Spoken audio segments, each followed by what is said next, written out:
candidate preparing solely singularly on UPSC Prelims, I don't think so he would be very comfortable there. But someone who would have written a mains or understood the mains pattern or the main syllabus, he would have definitely done better. It has multiple layers, the second layer, third layer. We have to look into it. The presentation on paper will be different. I feel the mains is only about executions. It's also about having some sort of mental stimulation. When the brain is trained to think in a certain fashion, guide a mentorship program of sorts. Actually be effective for such analytical skills. It has to be, you can't standardize things that I'm going to write in a particular fashion to get marks. If that was the criteria, I think everybody would be a topper today. That is not what UPSC is looking for, is what my understanding is. Ultimately, the value addition that we do.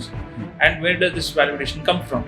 It has to be through your everyday observations, newspaper articles, expert opinions, etc. That is where the value addition is happening. I think why the prelims has been designed that way this year, to break that pattern, because they, maybe UPSC has seen that there's a certain kind of mindset when they're training the officers. So they want to break that monotony, they want to break that pattern, and I think that's a welcome change we should all embrace. Although yes, from a stakeholder's perspective, it not be a great point of view. I always feel that UPSC Mains is the real game changer here. And everything else, the prelims will always remain a subset of mains. Correct. So if you have a very good understanding of mains, you will surely do better in prelims. Hello everyone, welcome to today's discussion on Rethink Mains. The upcoming Mains 2026 is an important preparation in the civil services journey. We bring this discussion in the background of the very challenging Prelims 2026 paper. A lot of the aspirants were surprised with the kind of pattern shift which UPSC has adapted this year's examination. We sincerely believe that even in this upcoming mains, we may expect certain shockers which the aspirants must be well trained for. To help the aspirants bring this discussions and perspectives while preparing for the mains, we have with us an esteemed panel of guests who are going to share their viewpoints, their preparation journey on how to crack the mains 2026. We have with us Mr. Kiran, All India rank 53. We have Ms. Chinmay, All India rank 310, and Mr. Dhananjay, All India rank 554. I welcome all the guests today, and we will start today's discussion with a very important note on how did the prelims paper surprise you today. Kiran, what was your views when you saw the prelims paper this time? So I was happy that I would not have to give it this time. I have exhausted all my attempts. So, but on a serious note, it was a very challenging paper, very unconventional, I would say. But UPSC has a habit of throwing these challenges every 3 and 4 years, once in a 3-4 years. Correct. I think last time, 2023, when the paper was out, I think we had the same kind of feelings about the paper. And even this year, 2026, was on similar lines. But I think that is one thing students have to cope up every year. Okay. Chinmay, what was your viewpoint when you saw the prelims 2026? So it was a testament to expect the unexpected. And I think that UPSC wants students to focus on the practical aspects of being a civil servant also, and not just stick to extremely conventional subjects also. That's a very interesting point. From what you said, the aspirant should now think that it is not just prelims preparation, it's an overall preparation. They are selecting based on your readiness across the spectrum. I think that was a very good point that prelims also can bring challenges like ethical questions even in an objective module. Over to you, Dhananjay. What was your reaction when you saw the prelims paper? Actually, this time I'm very fortunate, as Kiran sir said. I have skipped 2 attempts in the UPSC. One is 2023 and another one is 2026. Both were the difficult papers. I had my group of students who felt very difficult while writing the prelims. So I'm very sad about that also. I'm very shocking as per the prelims question paper as we see. Because since from 2019 we have been seeing the question paper, it's not like it is based on a knowledge and it is based on practical application. But this year some randomness and unconventionalness So it has shocked everyone, including me also, sir. So that's exactly why this discussion becomes very important, because generally as an aspirant we are driven by certain shortcuts, we are driven by templates, we are driven by current affairs ready reckoners. We go by, okay, we read these topics in these particular patterns and it is done, but that does not actually fix the problem. And I think that was a strong message which the prelims 2026 has. We have to observe and learn. Now, coming to the mains preparation, what we have noticed is over the last 3 to 4 years, the trend is there is something hidden which UPSC is not bringing to the fore. So, that is a very important aspect we'll have to discuss today. What is the real question? Is it what we read, or is there an underlying question to the question that has been printed? Many of the aspirants, what I have seen, struggle with this, bifurcation. They seem to understand the keywords and the text that is written rather than what is the subtext and what is actually the examiner considering. Now, Kiran, in your viewpoint, tell me, when we talk about a question like GS2, about parliamentary privileges, which was there in 2023. Now, that was a question which was beyond parliamentary privileges. What was your viewpoint, Kiran, on this? Yes, I think the tone of the questions has changed over the years. Earlier, we had an exclusive question on fundamental rights, or as you mentioned, parliamentary privileges, exclusively questions on that. But I think in the recent past, the trend has been not just on parliamentary privileges per se, but how it interacts with other fundamental rights or other parts of the constitutional provisions. So that intermix and interplay of various provisions, I think that holds the key. So the student is expected to go beyond the scratching the surface and to understand the nuances and how the constitutional provisions play out in reality. And I think that's an important. I think even the students have to up their game, and that is why I feel that newspaper reading comes in handy, sir. Because these are things not just because you can read M. Lakshmikant and understand the parliament privileges, but you cannot answer such questions. So for that, ultimately, it is the newspapers. So I always say this: current affairs is nothing but your static portion in motion. So, so we have to understand that how these parliament privileges play out in reality. So for that, I think we have to go and the only source is the newspapers. So if you have that understanding, you will get a very deeper understanding of these provisions. I completely agree with what Kiran sir just stated. And just adding on to what he said, it has moved from a factual question paper to an analytical and critical thinking question paper. So the idea is not to simply know the facts, but to critically analyze and think reasonably. So it is prudent for a person to think on critical lines, understand the consequences, understand the impact. It's not just based on facts and constitutional values. To understand the competing constitutional values and owing to the relevant circumstances. Okay, to add to that, Chinmay, you come from, you have succeeded with law optional. And how do you see such a progression in GS paper 2? What kind of an orientation should a candidate bring when they are reading such topics? Sir, I think the idea would be to have a holistic approach. So, right now, I think mains preparation cannot be done in silos. There has to be there is a great level of overlapping material. And also, when I studied the law, like when I studied for law optional, there were a lot of things that, like, we study parliamentary privileges as a entire topic under law. Correct. So just having that base and adding it to my GS and also adding the current affairs and adding the relevant case laws. We recently saw that the PV Narasimha Rao judgment was overruled. So such contemporary issues also become relevant when it comes to the paper in GS. Okay. Kiran, would you like to add something from the IR perspective on this point, that the real question is always hidden in mains? Yes, definitely. Because the IR questions, again, I have to say that these are on par with the PSI questions that we face in paper 2. So no more are the international relation questions in GS2 are like are for the average candidate. Even UPSC has upped its game in this aspect. So I feel, especially the 2025, the IR questions, I feel they were very complex. They had a lot of sub questions within it, hidden into the main question, and I think there was no clear cut, and they were not from very regular topics. I felt this was the case in 2025 Mains. Questions related to West Asia, but it was not just question on West Asia. It was about oil economy, about how India is affected on it because of the disturbances in West Asia and at large, not just India but at large. So I think this requires a very nuanced understanding of international relations. And I will again reiterate the fact about the importance of newspaper here. We have to bring in the views of scholars, experts from the Indian Express, the Indian, the Hindu, etc.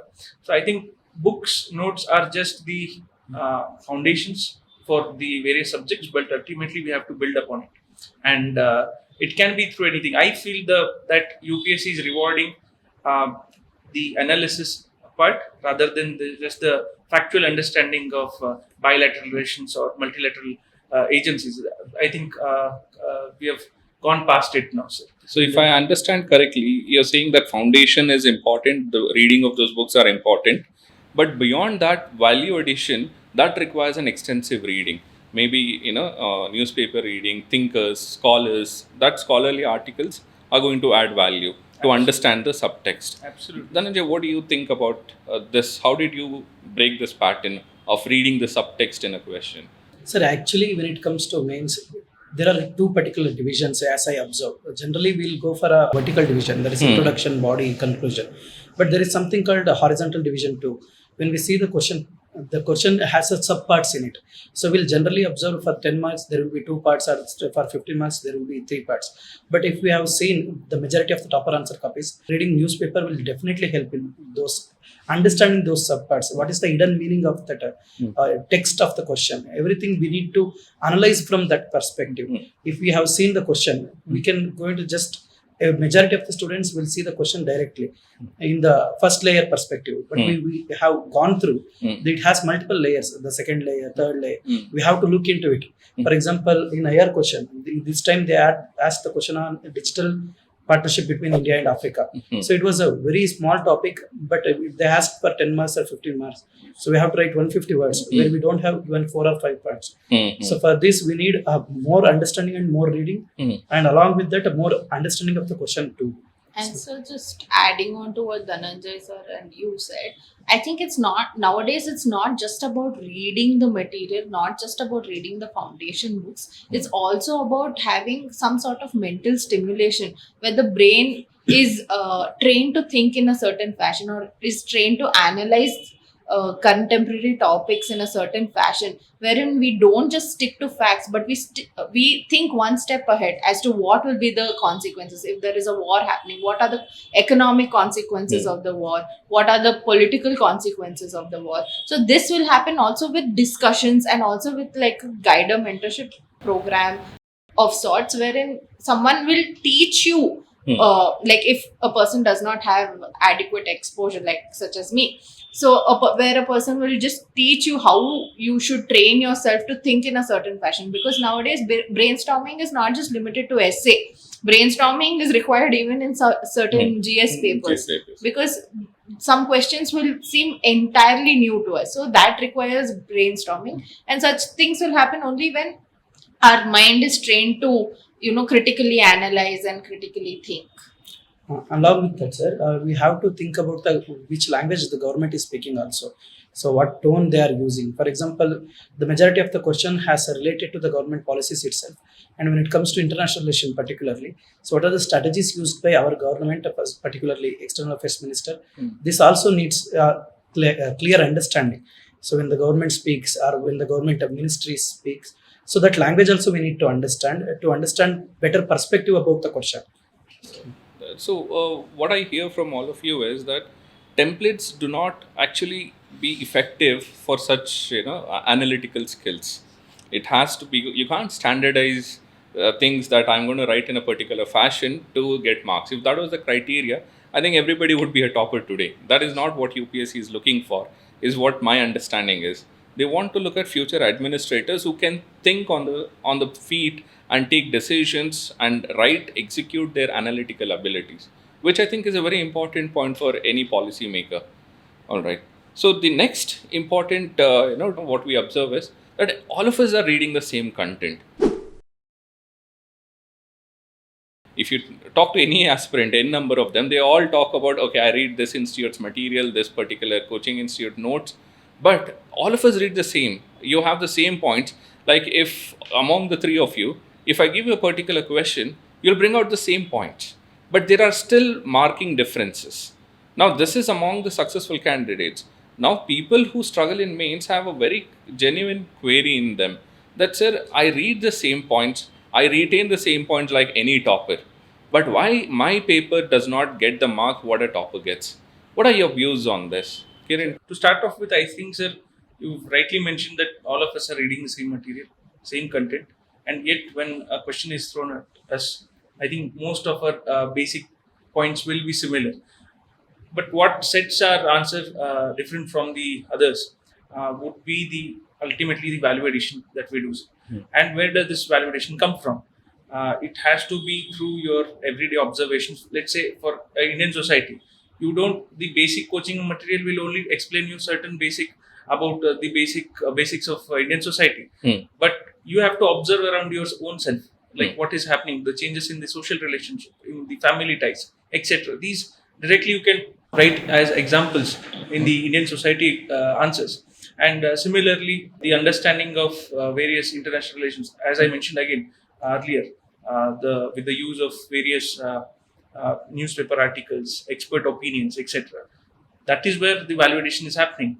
Everyone will be knowing the basics of India-US relationship, but what different I can bring in. So some scholar opinions on that topic will bring a different perspective. So what I say about Indian-US relation, I don't think so it will carry much weight. But if a certain expert on that topic writes it, certainly it will be more authentic. So this is what actually sets apart. And I feel, sir, while the material is same, the presentation on paper will be different. I feel the mains is only about executions. It is not about preparation. I think most of us are reading the same content. The basic preparation is done, but it is about implementation. It is about execution, and for that, I think lots and lots of answer writing practice and a simultaneous, continuous updation of our own answers. I think we have to be very strict on our own answers. We have to ask ourselves, what more can I bring in? What more additional things I can bring in, and not be very contented with the kind of answers that we've written. That was so very well summarized by sir. And also, sir, we live in an era of digital sources wherein there is so much symmetry in terms of sources of study material that is available on digital media. So in an era where all the answers are so readily available to us, where the answers are just one click away, the key differentiator is to ask different questions. So what are the kind of questions and what is the quality of questions that you're asking?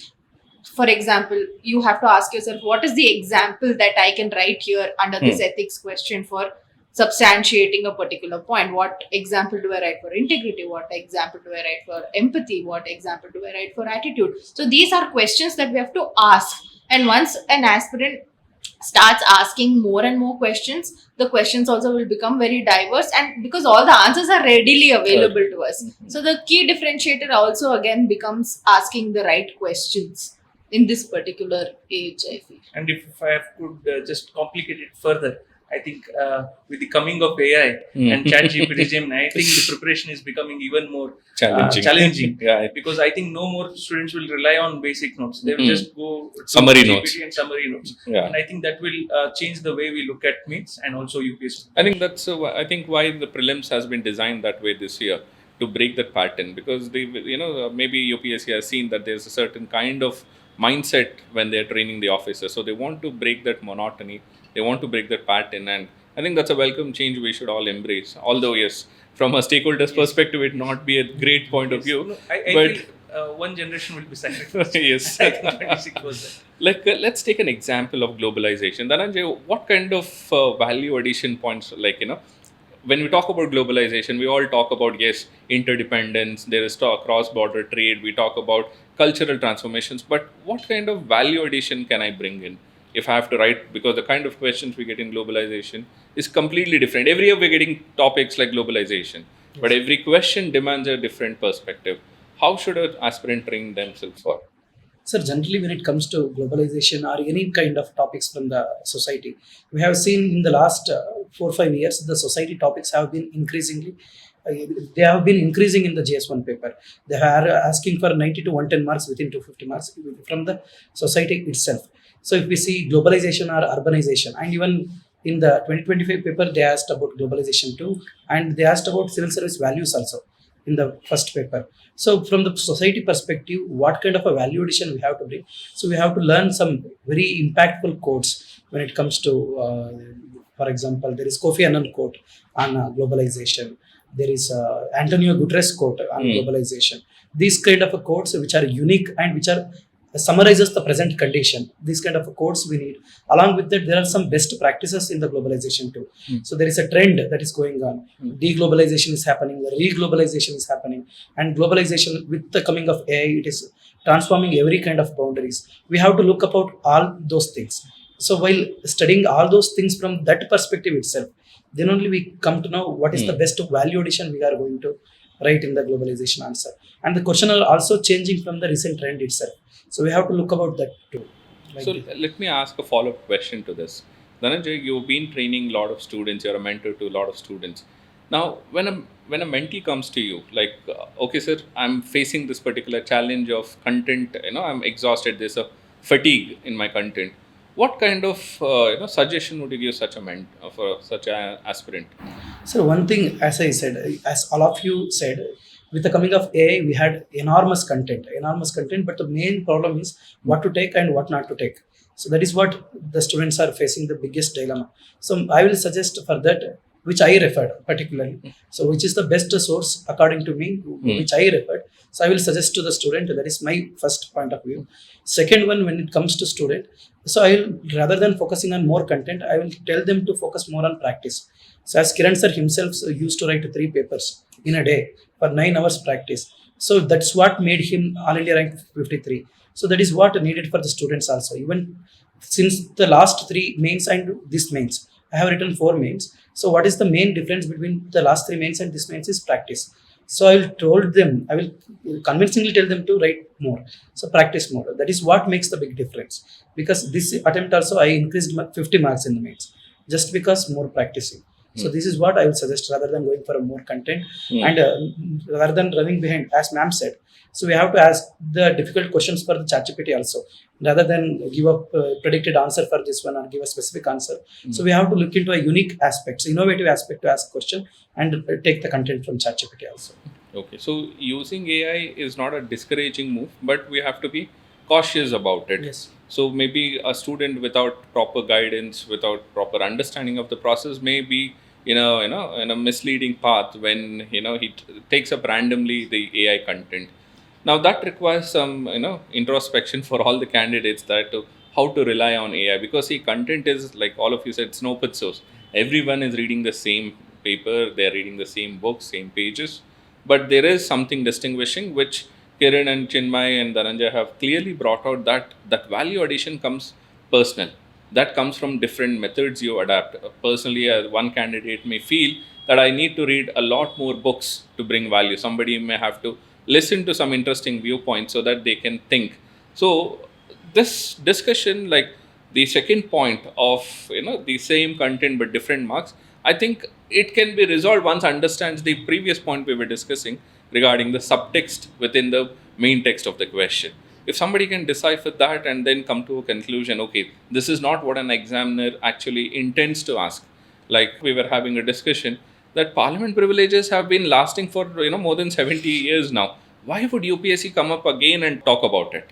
So understanding that again requires your own value addition in your preparation. That knowledge building may through exhaustive reading, training yourself and preparing what is the examiner's expectation is something what an aspirant is looking should be mindful of. Chinmay, would you like to add something? Yes, sir. I think that since we are on that parliamentary privileges question, I think any aspirant who would have followed the news consistently would have understood the demand of that question. That question did not talk about whether there are parliamentary privileges, yes or no. That question did not ask about whether there has to be parliamentary autonomy. The question was looming over what are the consequences of parliamentary privileges, what is parliamentary accountability, what are the other constitutional values surrounding parliamentary privileges. It was not just pertaining to parliamentary privileges, but to also understand all the surrounding values, all the surrounding constitutional values that had some sort of interaction with parliamentary privileges. That's a very true. See, now UPSC, what we have been observing is they are more into knowledge and judgment questions. Knowledge is somewhere hidden there. It's not apparent. Like what Chinmay just pointed out. Everybody, any serious candidate who is writing a mains cannot be ignorant to the fact of what a parliamentary privilege is, and that cannot never be the basis of selection into the services. They are trying to understand, do you have the judgment to balance the tensions in the constitution, the challenges that are there on a day to day society development that can be across the papers. Now that, let's continue this thought process. Now UPSC has quietly shifted, like what Kiran mentioned in the beginning, that no more facts and query numbers are important. So that knowledge shift has happened to judgment shift. How do you see this particular aspect, Kiran? It is the depth of questions have increased, and the student is expected now to not just know facts, mug up the articles, constitution provisions, etc., but to go deeper and understand the interplay of various provisions. And also, just picking up the question where you left, the parliamentary privileges, and it was asked with respect to the autonomy and the accountability issue. So that was the interplay. So I see it as a triangle where you have the parliamentary privileges at the top and the other two, the accountability versus the autonomy part. Now, the candidate is expected to understand the interplay of all these three. So, privileges versus autonomy, privileges versus accountability, and also autonomy versus accountability. So, this basic understanding is important. Just break down these into three different parts and you have your answer. I think, but what candidate misses out is he's completely focused on writing only the parliamentary privileges part, and I think that is why it will remain an average answer. And I think this is not something difficult to do, but ultimately I think with various PYQ analysis, etc., a candidate has to also shift his the way he prepares UPSC mains. Now, I always feel that UPSC mains is the real game changer here, and everything else, the prelims will always remain a subset of mains. Correct. So if you have a very good understanding of mains, you will surely do better in prelims. And I think this year's prelims paper, where we have a lot of case study type of question, lot of application based question, a candidate preparing solely or singularly on UPSC prelims, I don't think so he would be very comfortable there. But someone who would have written mains or understood the mains pattern or main syllabus, he would have definitely done better. So, since I would like to demonstrate the same thing which Kiran sir said for other questions also, especially polity. When you're talking about fundamental rights, fundamental freedoms, you're talking about liberty versus security, whether a person, whether there is digital privacy and the rights of the state. So again, there are conflicting values here, conflicting constitutional rights here. So in such circumstances, how should a student prepare? Should he just list out the advantages or disadvantages, or should he know the tone of the question and then formulate his answer in consonance with the tone of the question? So that also becomes very important. If I have to just put it in a single line, sir, the candidate is expected to see beyond what the eye sees. I see. Yes. Yeah. So that was the beginning of our discussion, that there's an invisible question behind the visible one. Wonderful. Let's take this a little further, Dhananjay. In 2024, there's a question on growth versus sustainability. I think the debate again, it's not about any candidate will say, sir, we need both. But how should a candidate tackle such scenarios when there are conflicting ideas and both have to be legitimately balanced. How should one approach for such topics? Sir, actually, when it comes to growth versus sustainability, it is not a new concept because since from the Millennium Development Goals and the next SDG goals, it has been a long-standing discussion that sustainable growth has to be in balanced with growth. So we have to look upon that, and we are the students, as Kiran sir said in the beginning itself, the reading the newspaper is very much necessary because the newspaper thoroughly has discussed all those kind of things. So when it comes to these kind of questions are not that kind of a difficult questions because it's already has been discussion for the long time. But when it comes to difficult kind of questions, for example, last time they asked about twisters and they asked about demographic winter. So where the students has never heard. So these kind of questions will make the students to little scared or afraid to write this one. But the student has to understand that when the kind of questions has come, it will be difficult for everyone. So it is not for that particular person only, it will be difficult for everyone. So when the question is easy, it will be easy for everyone. When the question is difficult, it will be difficult for everyone, like that. So Okay, Chinmay, let me just ask you further. When we talk about this judgment-based question, what is the perspective a candidate must have? Like what Dhananjay just explained, that growth and sustainability both are important. Everybody knows, every material talks about it. If you were to attempt that question, how would you look at the conflict between growth versus sustainability? Is it often exaggerated or not? Because we need to engage the examiner here. It will be too simplistic to say both are needed. That is my opinion. What is your thoughts on this? Sir, growth versus sustainability is one of the most hot topics as we know today, whether it is on local forums, whether it is on a national forum or international forum. So, sir, as a UPSC civil services examination candidate, I don't think one can only stick to the advantages and disadvantages of both.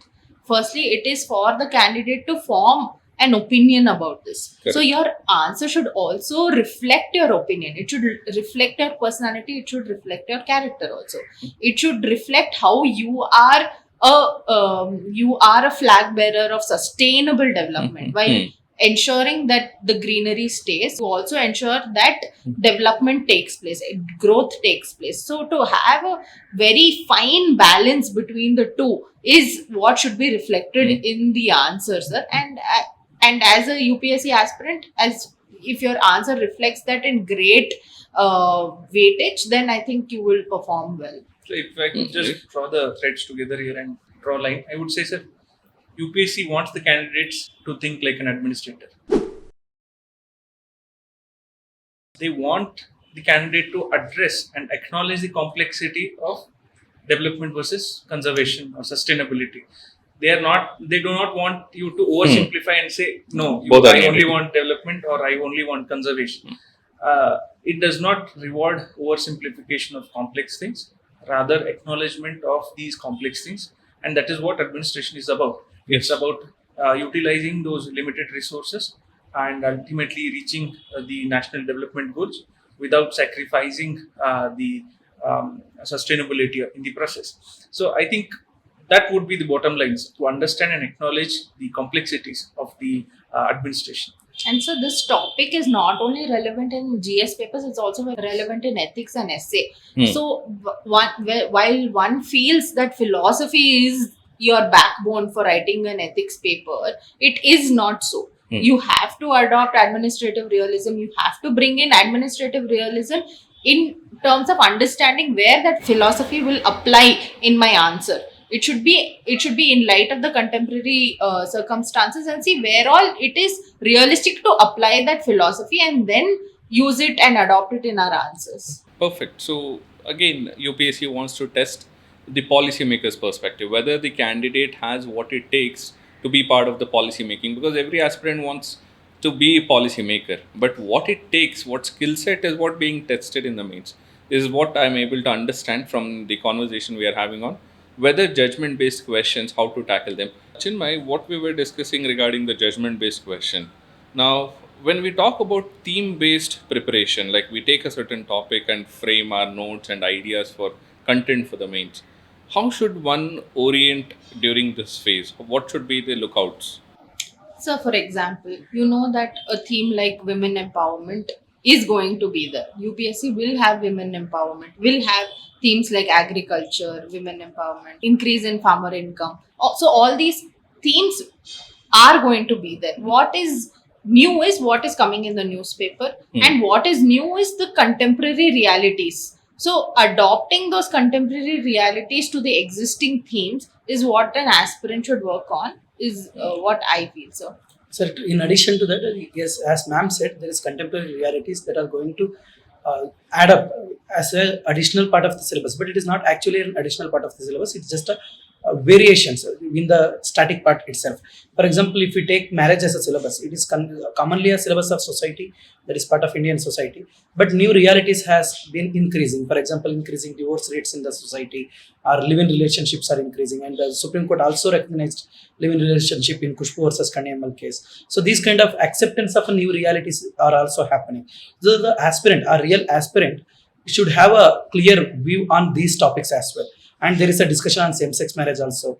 There is a discussion reducing the age of consent. There is a discussion on raising the age of marriage. So there are a lot of discussions happening in the contemporary realities. Even though there is a traditional fixed syllabus as part of the static is there, so the aspirant must learn the new realities as well, and should form the opinion, that is a balancing opinion also, and a strong opinion towards the new realities too. So this is what an aspirant should do. So rather than going for just factual memory, so now he or she has to enter into the analytical memory too, analytical understanding of the question as well, analytical understanding of the issue as well. Generally, for an aspirant, if we give a topic, for example, marriage or same-sex marriage, he will think about same-sex marriage, factual points. How many countries have legalized it? Which country has first legalized it? Like these points, he or she will study. But when it comes to mains, so what are the contemporary realities that are creating the problems for legalizing same-sex marriage? This kind of analytics is needed more than factual memory. So like this, some aspirant has to prepare. so how one aspirant can navigate through this situation is to have 3 C's: sir.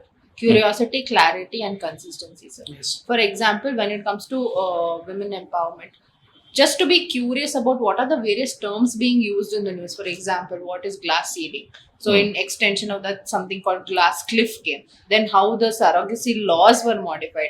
What are the Domestic Violence Act talking about? What is the general idea that is surrounding female women empowerment in our country? So, all these are contemporary realities that one has to be curious about and also have certain clarity about it. For example, women empowerment itself.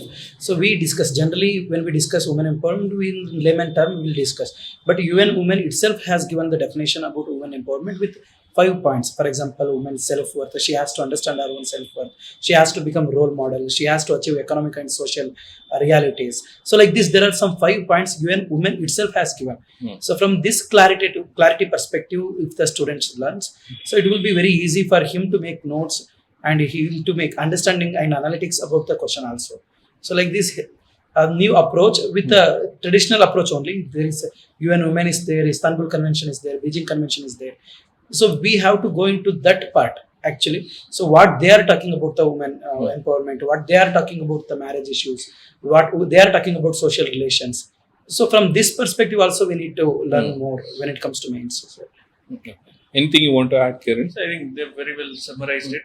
Just to put in perspective, the theme remains the same, and themes are very well understood by the students. Now, what they have to do is read a basic notes for each of those themes, cover the PYQs, and now look at it from a dynamic perspective. What more I can bring? What is the data related to this particular theme? What is as Chinmay said, be curious about the new keywords surrounding it. So think about the keywords of those themes, topics. Think about various phrases, quotes, committees, judgments, and various scholarly opinions in the newspaper that are put in everyday newspapers. These things, etc. And look at the various SDG goals, the article provisions in the constitution. What does the various committee recommendations on those particular themes? I think the field is open, sir.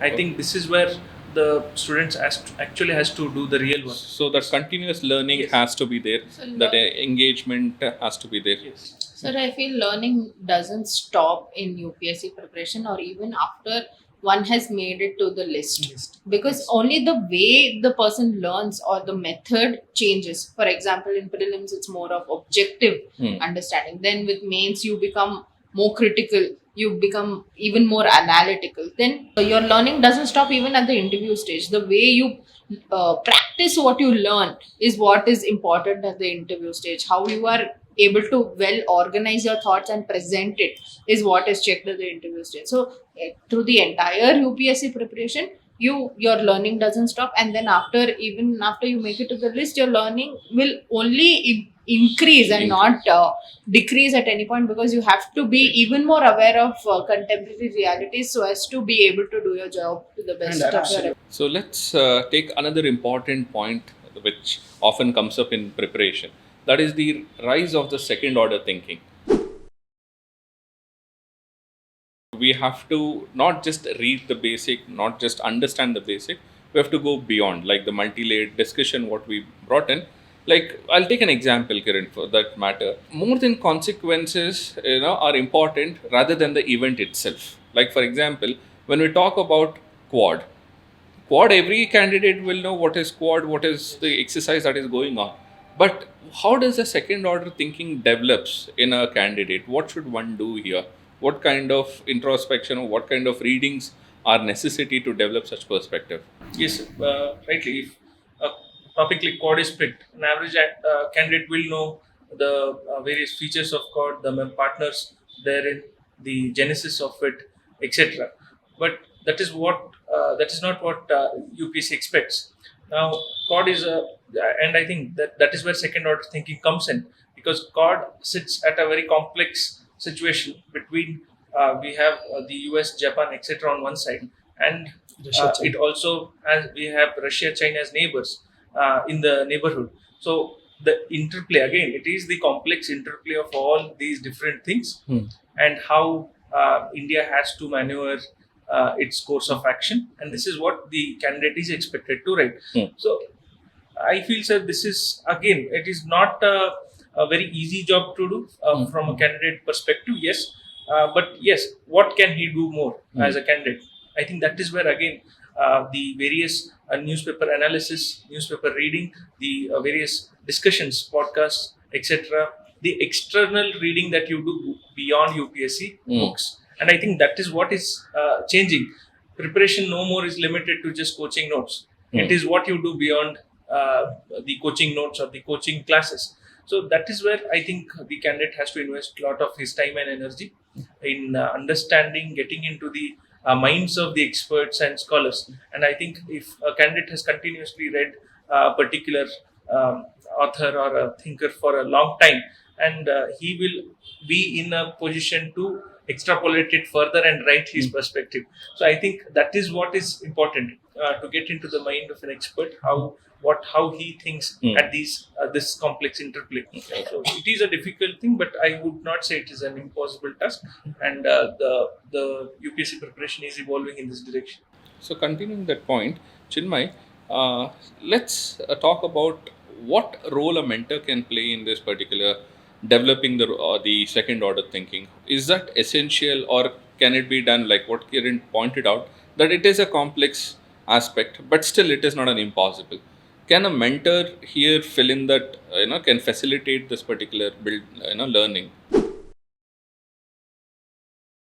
Sir, I think the role of a mentor, especially when it comes to UPSC preparation, becomes extremely crucial. So, just speaking from my own experience, sir, I wouldn't think in this fashion before UPSC. So it was my mentor who stimulated my mind to think in a certain fashion or to analyze beyond what is given in the books. For example, as sir said, quad. So just not thinking about the consequences, also suggesting a way forward, saying that we should reignite chord, have regular summits, or transition from such partnerships to a different partnerships. Also thinking beyond what is just given in the books and such thing. I definitely feel that an aspirant requires an initial push, especially for a lot of aspirants who are not used to this kind of exposure. I think it becomes even more important. So once that initial push is there, once that initial navigation is done, wherein a mentor just helps you go in a certain direction, or tries to make you think in a certain fashion or analyze things in a certain fashion, after that everything can be done on our own. But there has to be, I feel like there should be somebody who will just help you navigate through this process initially. Later on, I think everybody can tread their own path. Dhananjay, as a mentor, experienced mentor, how have you tackled this particular challenge? How do you help your mentees develop the second order thinking? Sir, actually, when our traditional educational system itself, from the childhood to present times, in graduation, our mind has a stimulation that we have stick to a WH questions. So what, when, who, where, which, these kind of questions. But UPSC does not does not show any interest in those kind of questions. So they have to move towards why and how part of the question. So for example, even quad has to be taken as an example. So why quad is becoming a mainstream when we have a G7, when we have a G20 and other unilateral also and multilateral also. So why quad particularly is becoming a major issue. Even this is an informal group, even it's not formalized as of now. So even that informal group, if they just met, why China feels so insecure. So these kind of thinking the student has to understand. So that is not come in the initial stages itself, as ma'am rightly said. So that there be some push that is needed, so that to think beyond that. And as sir said, we need some external sources to be referred.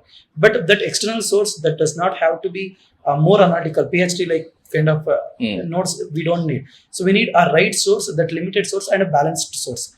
Beyond ideology or beyond any supportive of any particular government or any particular political party, we need a clear balanced view on these kind of issues. In that perspective, we need mentor.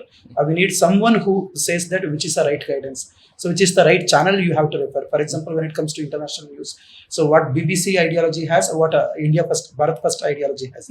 So that a mentor who knows, he has to communicate to the students for a better understanding.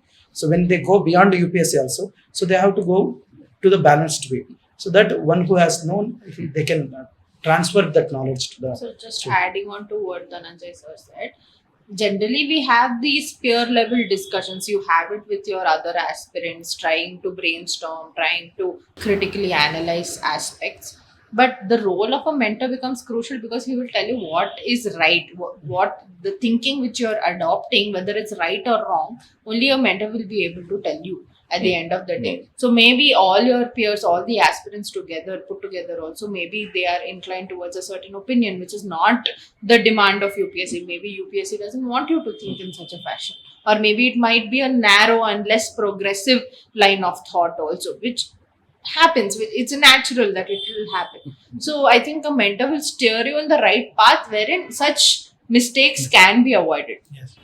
So I think that is a very valid suggestion, that mentors are critical for developing thinking. Mentors are critical for seeing things beyond what is being printed there. Mentors are essential for framing that balance, making those judgments, looking at things and topics in a different perspective, differentiating the content, what makes a topper and those who have not been successfully into the list. So I think a mentor has a very significant role in, especially in the mains preparation. All right, so let's go to one important aspect of GS4. Recently, we have been hearing that ethics is actually, it showcases how UPSC thinks. It's a mirror of the intellect of the UPSC. How much do you agree with that, Kiran?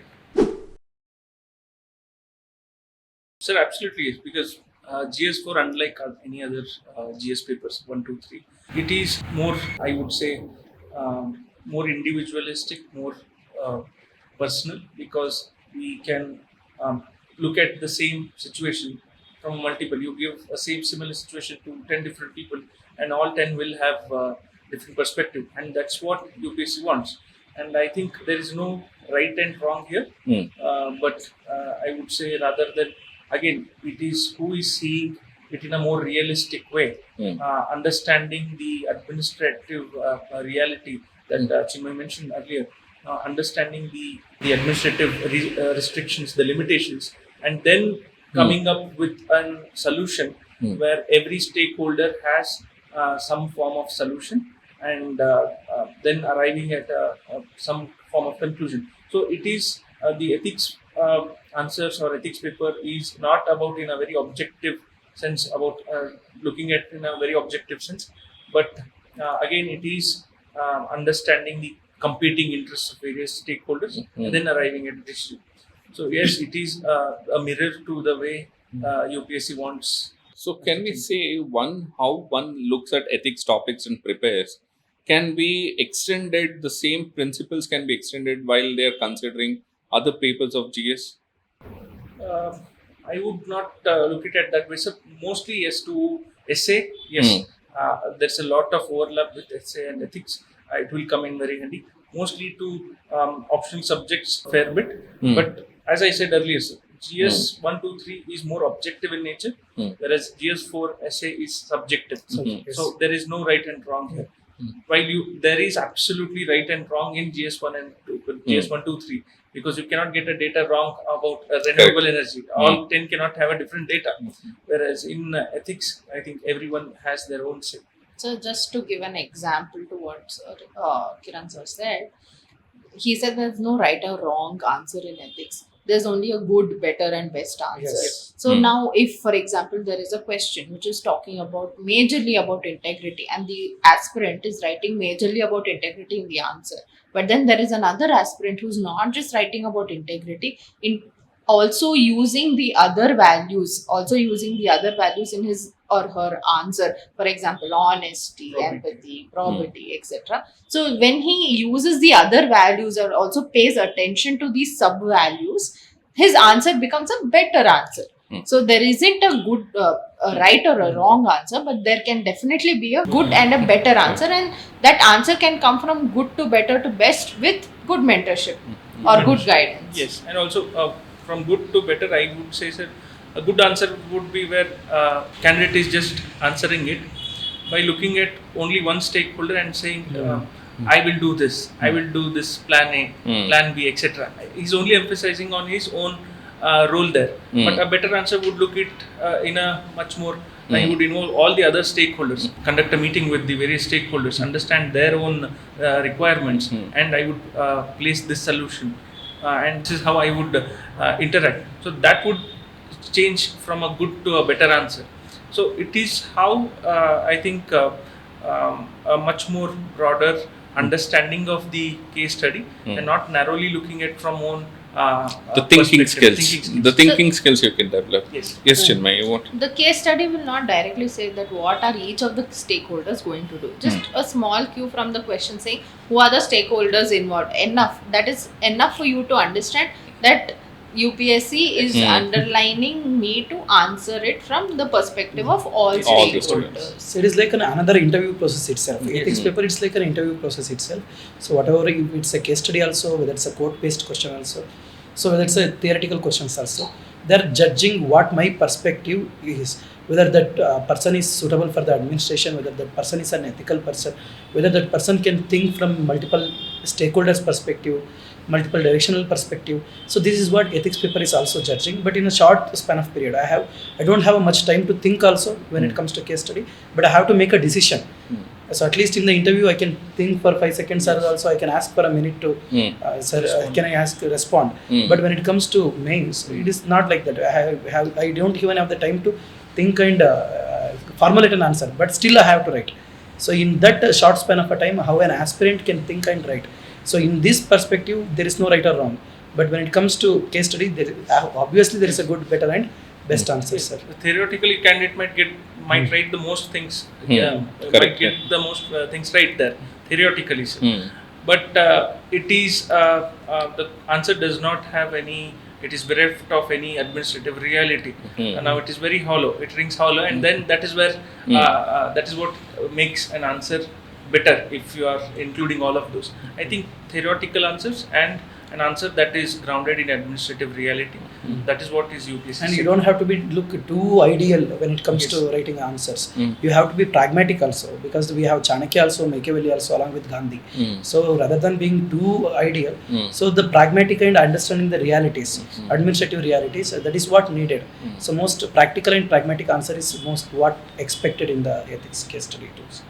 So, what I understand is, like, when we talk about rethinking of mains preparation, we need to look beyond the traditional way of approaching writing just for the sake of writing, without understanding what is the subtext, how to engage the examiner.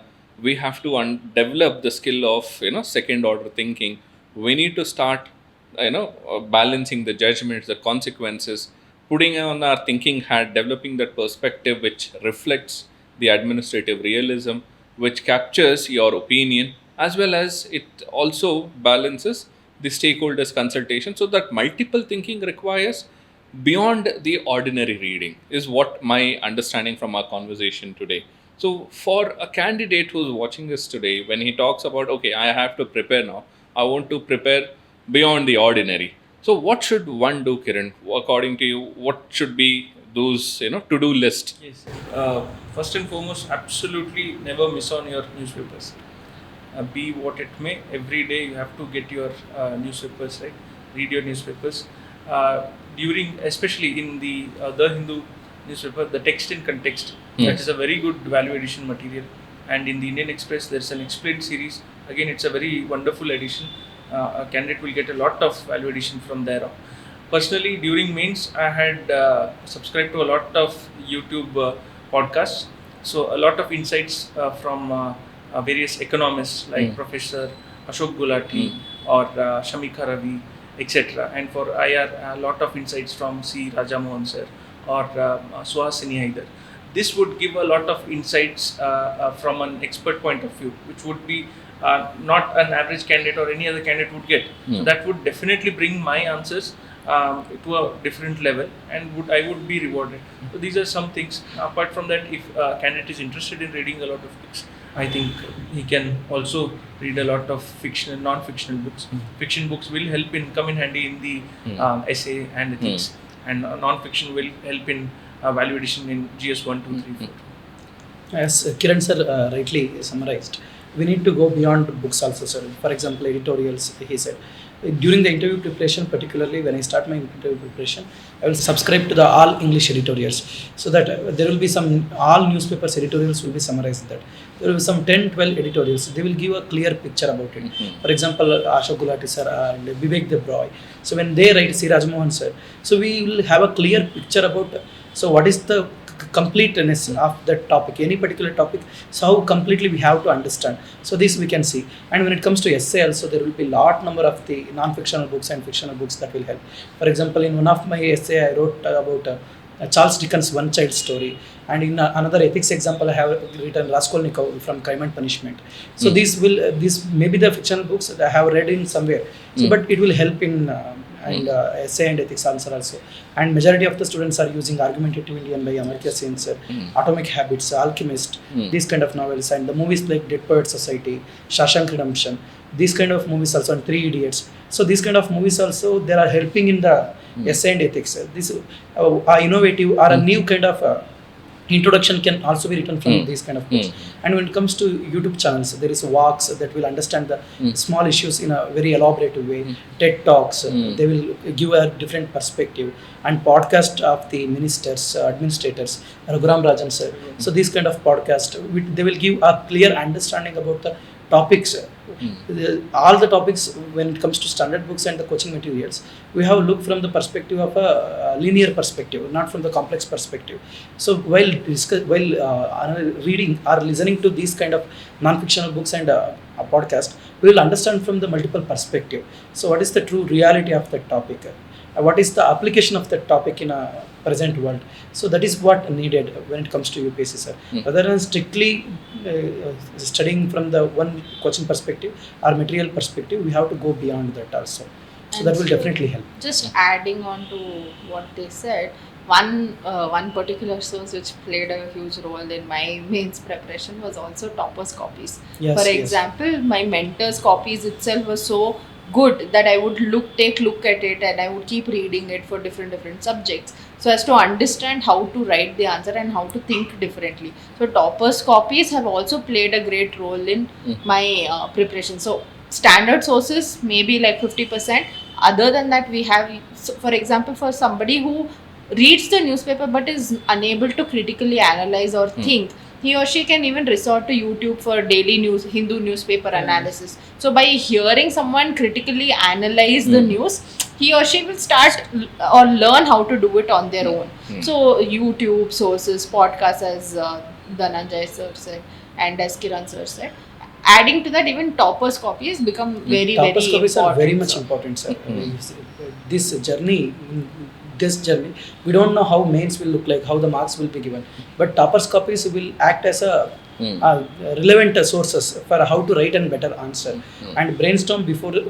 There are a lot of students who approached me and asked, sir, I don't know how to analyze the topper answers copy. So it's a very simple thing that we have to look at the question, we have to brainstorm ourselves, and we have to go for topper answer copy. What are the comparative analysis, how I wrote and how topper wrote. That makes a big difference. So I have to start adapting and I have to start looking at it. As ma'am said, so her mentor copies were inspiration for her to write better answers. Like this, there are majority of the topper answer copies.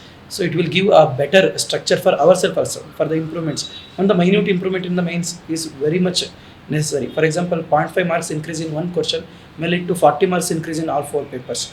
So this is what the difference topper answer copies will make. So if I have to just demonstrate how to do it, how to understand the analytic part, my suggestion is that, for example, let's take an example of India-China relationship. I would just say India, I would search, make a Google search, say India-China relation, the Hindu, and I would read the first 2-3 columns on that. Then I would write India-China relation, the Indian Express. Then I would read another 2-3 on the same. So just reading different perspectives on a same topic will get you that analytic mindset. That is a very easy task to do, and this is how we can go about it. I think. Sorry, please. One non-negotiable component would, for economy especially, would be the budget speech, sir. So the budget speech is something that which will not come in your daily, your coaching institution as source material, but that becomes very very relevant because that's where you will understand where the government is focusing on. What are the key drivers of growth for the Indian economy for that particular financial year. So the budget speech is something that all UPSC aspirants should watch and should go through. So those are some really interesting viewpoints that you guys have shared. I think for an aspirant who is aiming for mains 2026, he has to start rethinking the way he prepares. He has to start reading beyond the obvious. He has to diversify his reading material, his reading sources. He has to seek some mentorship so that he is on the right path. Because of the time constraint, he can't experiment. I think overall, an aspirant has to move beyond the traditional ways of preparation. And I think UPSC has already made that clear with the recent prelims paper that mains is not going to be something different. We are going to expect some shockers, and I think readiness from the way we start preparing from now on is going to be a game changer for all the future successful candidates. Alright then, thank you for joining us today, and I hope our viewers will get the necessary viewpoints that they are looking for when they are restarting their mains preparation for the upcoming mains 2026. Thank you all for your time. Thank you. Thank you, sir. Thank you, sir.